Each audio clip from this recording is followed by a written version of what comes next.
보흐밀 흐라발 소설집 장례식 송순섭 김경옥 옮김. 어젯밤 기분 좋은 꿈을 꿨어.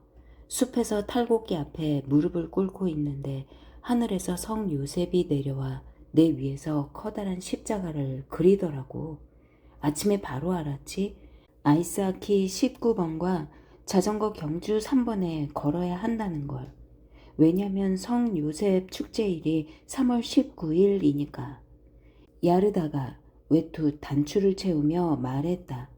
페피크에게 스포르트카 로또가 꿈과 꿈의 의미와 크게 연관이 있다고 말하려는데 밖에서 끔찍한 우당탕 소리와 욕지거리가 그의 말을 끊었다.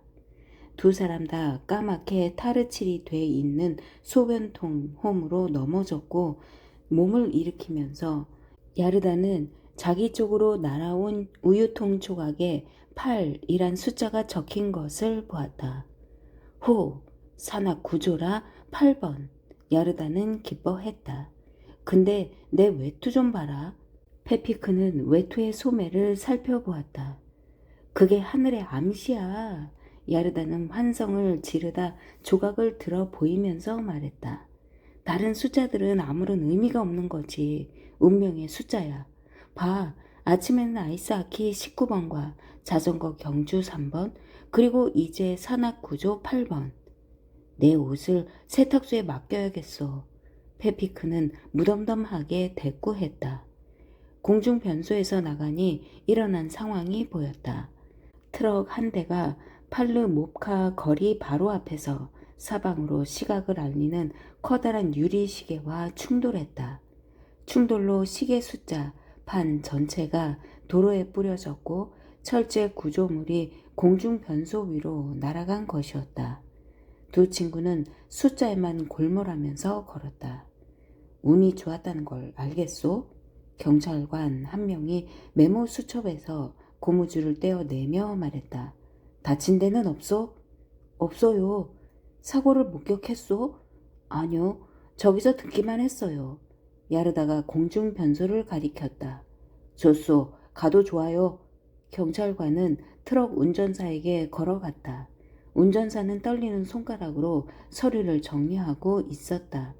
산악구조 8번. 일주일만 지나면 우리는 부자야. 야르다는 조각에 입맞춤을 하고 다른 잔해가 있는 바닥으로 내 던졌다. 페피크는 시계를 보며 말했다. 좋아. 그런데 장례식을 놓치면 안 돼. 프라자치카 거리의 오르막길에는 바람이 너무 세게 불어 두 사람은 몸을 거의 앞으로 숙이며 걸었다.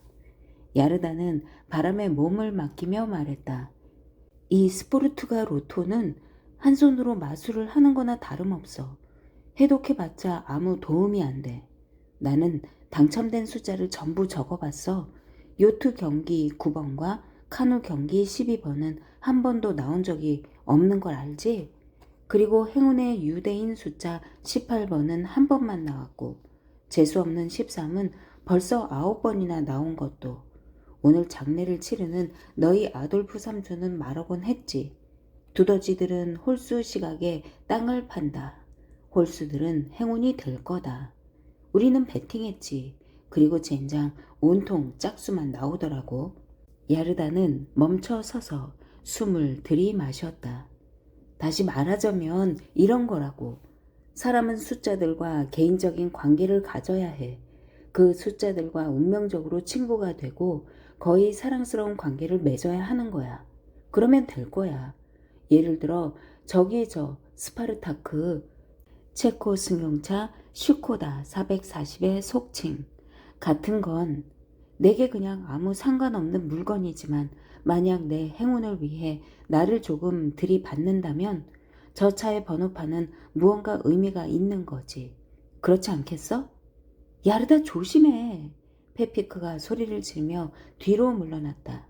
내리막길로 내려오던 화물차에서 무거운 배럴통이 풀려나와 프라자치카 거리로 올라가는 스파르타크의 바퀴 바로 아래로 굴러떨어지는 게 보였기 때문이다.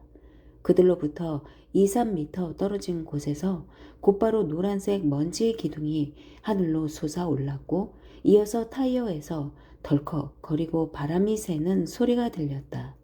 페피크는 충격 방지석 옆에 서서 계속 피어오르는 노란 구름처럼 노랗게 변해버린 자신의 장례복을 보며 망연자실했다.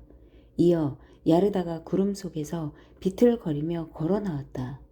야, 이 멍청아, 왜 그따위로 운전을 해? 페피크가 연기 구름 속으로 소리를 치며 다시 자신의 옷을 살펴보았다. 욕할 거 없어. 야르다가 페피크의 입을 막았다. 저건 하늘의 계시야.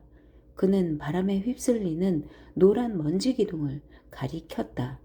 그 기둥은 흙탕이 된 눈길을 따라 계속해서 굴러가며 발칸거리 아래 언덕을 노랗게 만들었고 이제는 크레이차 레크 거리까지 오염시켰다. 이달 안에 우리는 동방석에 앉을 거야. 야르다는 기침을 했다.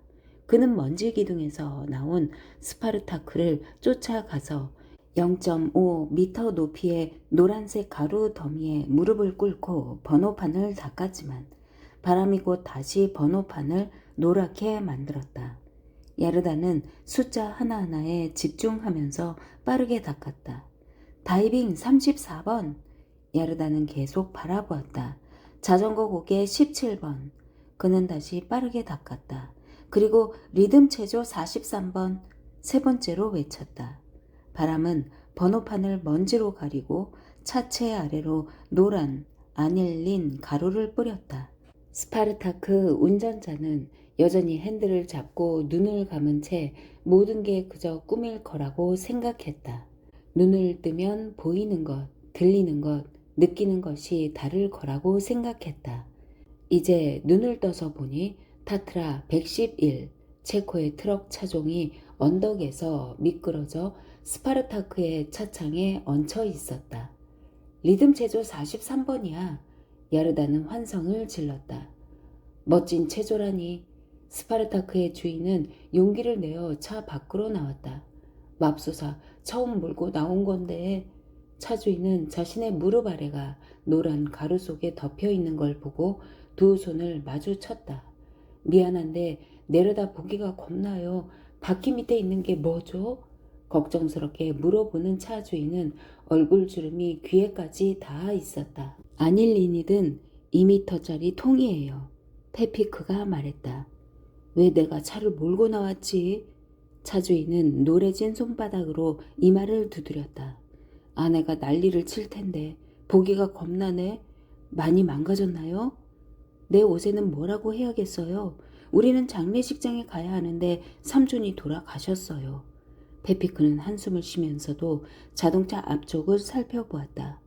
별로 관리를 안 한 차군요. 왼쪽 휠이 나갔고 펜더가 조금 찌그러졌고 라지에이터가 안으로 밀려 들어갔네요. 맙소사. 차 주인이 탄식을 했다. 내일 난리가 나겠군. 이미 마찬가지로 노래진 외투를 입은 차 주인은 실망하여 차 안으로 들어가서 뒤쪽 창가에서 연장을 가지고 나오더니 신경질적으로 처음 몰고 나온 자신의 차를 손보기 시작했다. 벌거벗은 언덕을 따라 한 소년이 썰매를 타고 자동차 쪽으로 왔다. 아이는 아닐린 가루를 한 줌 쥐더니 차 주인의 옷소매를 잡고 물었다. 아저씨, 이게 뭐예요? 야! 차 주인은 소리를 질렀다. 꺼져! 아니면 그냥 안 둘 테니 신경 건드리지 마. 차 주인은 연장을 허공에 휘둘렀다. 우리가 프라자 슈카에 도착하면 경찰관을 이리로 보낼게요. 야르다는 이렇게 말하며 자리를 뜨면서 되뇌었다. 다이빙, 자전거 고개, 리듬 체조. 올샤니에서는 바람이 너무나 강하게 불어 메마른 나뭇가지들이 깃대처럼 흔들렸다. 공동묘지 교회 옆에서 몸이 꽁꽁 얼어붙은 홀은 연주자들이 연주를 하며 손가락을 움직이고 입에 바람을 불어넣고 있었지만 바람이 나팔 소리를 잡아먹어 거의 아무 소리도 들리지 않았다. 페피크는 안내판을 보고 소리를 질렀다. 사람들이 어디로 갔죠? 악사 하나가 눈을 감고 계속 불면서 악기로 한 방향을 가리켰다. 저긴가? 페피크가 방향을 가리키자 악사는 그쪽이라고 끄덕이며 계속해서 불었고 손가락 끝부분이 잘린 장갑을 낀 손으로 피스톤을 눌렀다. 이 악사들이 연주하는 게 연필로 살살 글을 쓰는 것 같군. 야르다는 연상을 했다.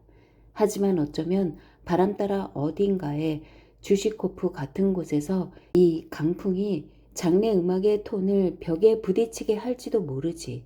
사람들은 의아해하겠지. 이 장례 음악이 어디서 나오는 거지? 아마 저기들 있을 거야. 뭐라는 거야? 페피크는 노래진 귀에 손바닥을 댔다. 저기들 있을 거라고. 야르다는 소리를 지르며 빠르게 무덤들을 지나갔다. 그러나 장례의식은 이미 끝이 났다.